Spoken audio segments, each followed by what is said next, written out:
રાપરમાં દિવ્યાંગ વ્યાપારીએ વ્યાજે પૈસા લીધા, 15 લાખના 30 લાખ ચૂકવ્યા પછી પણ ઉઘરાણી ચાલુ રહેતા રાપર પોલીસમાં ફરિયાદ નોંધાઈ।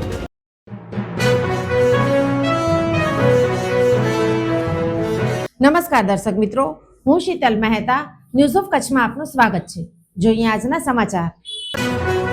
રાપરના અયોધ્યાપુરી વિસ્તારમાં રહેતા દિવ્યાંગ વેપારીએ ધંધાર્થે ₹15 લાખ વ્યાજે લીધા હતા, જેની સામે દર મહિને ₹75 લાખનું ચૂકવણું કરતા હતા, પરંતુ તોતિંગ વ્યાજના કારણે દુકાન વેચીને આરોપીને ₹12 લાખ ચૂકવી દીધા હતા।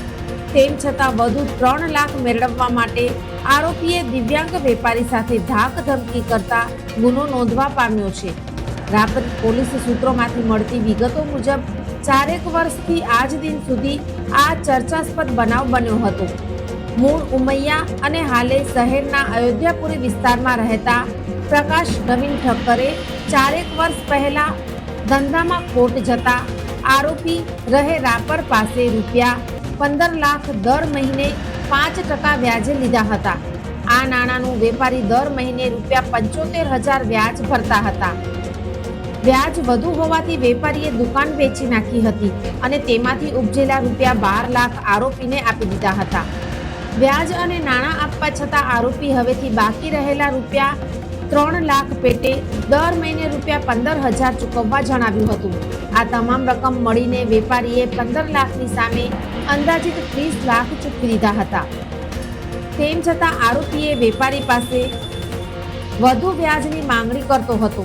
આ દરમિયાન તારીખ 13/1ના વેપારી ઘરે જતા ત્યારે આરોપી ત્યાં ગયો હતો અને વેપારીને ધાક ધમકી આપી ગાળો બોલી જાનથી મારી નાખવાની ધમકી આપી હતી।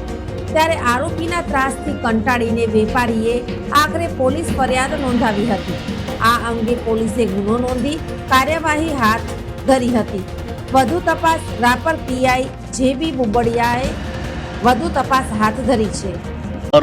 હું એપીએમસીમાં મારી યાર્ડમાં દુકાન છે। હું બંને પગે અપાઈ છું અને જરા પણ ચાલી શકતો નથી।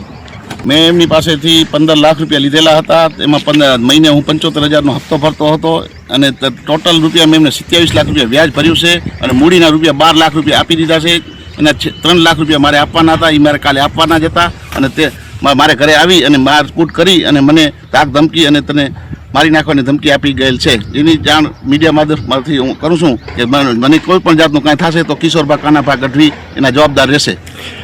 મારા 3 વર્ષ પહેલાં મારી દુકાન એપીએમસીમાં ધંધો હતો અને તે મારી બાજુમાં મિત્ર તરીકે હતા। એમ કહેલ કે તું ગમે ત્યારે પૈસા જોવે તો લઈ જવાના, તેના માટે મને ઉધારા ઉછીને આપેલા હતા અને પછી મારે જ્યારે ખોટ આવી ત્યારે તેમને મારે કને 5% અને 10%ના વ્યાજે રૂપિયા લીધેલ છે, મારા કને વસૂલ કરેલ છે।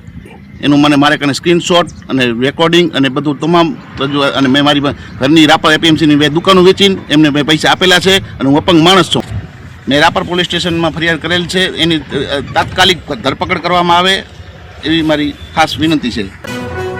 દર્શક મિત્રો, આજે તારીખ 17 જાન્યુઆરી 2026 આ હતા આજના સમાચાર।